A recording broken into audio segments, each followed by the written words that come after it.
হ্যাঁ, এইগুলো হচ্ছে মিথ্যাচার এবং আমার মনে হয় যে আমার মনে হয় না, আমার দৃঢ় বিশ্বাস যে এই ইউনূস সরকারের মধ্যে বেশ কিছু লোক যারা উপদেষ্টা এবং বিশেষ সহকারীর ছদ্মবেশে আসলে বিদেশি কোম্পানির লবিস্ট হিসেবে ছিলেন এবং তাদের তৎপরতা থেকে তাই মনে হয়। কারণ তাদের এই যে কথাটা, এই কথাটাই হলো একটা মিথ্যা কথা। কারণ একটা বন্দর, একটা নিউমোরিং কন্টেইনার টার্মিনাল বাংলাদেশের জন্য চট্টগ্রাম বন্দর হচ্ছে সবচাইতে গুরুত্বপূর্ণ, মানে কি ৮০ ভাগেরও বেশি আরো বেশি, 90 আমদানি, ভাগের হ্যাঁ ৯০ বেশি। ভাগের কাছাকাছি আমদানি রপ্তানি হয়।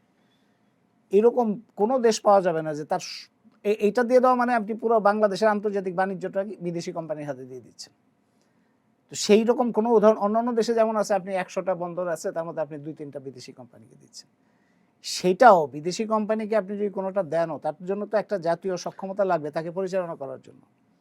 তো বাংলাদেশে নিউমোরিং কন্টেইনার টার্মিনাল একটা জাতীয় সক্ষমতা দাঁড়াচ্ছিল এবং গত ৬ মাসে নেভি যে চালাচ্ছে তার মধ্যে দেখা যাচ্ছে সক্ষমতা বেড়েছে, অপচয় কমেছে।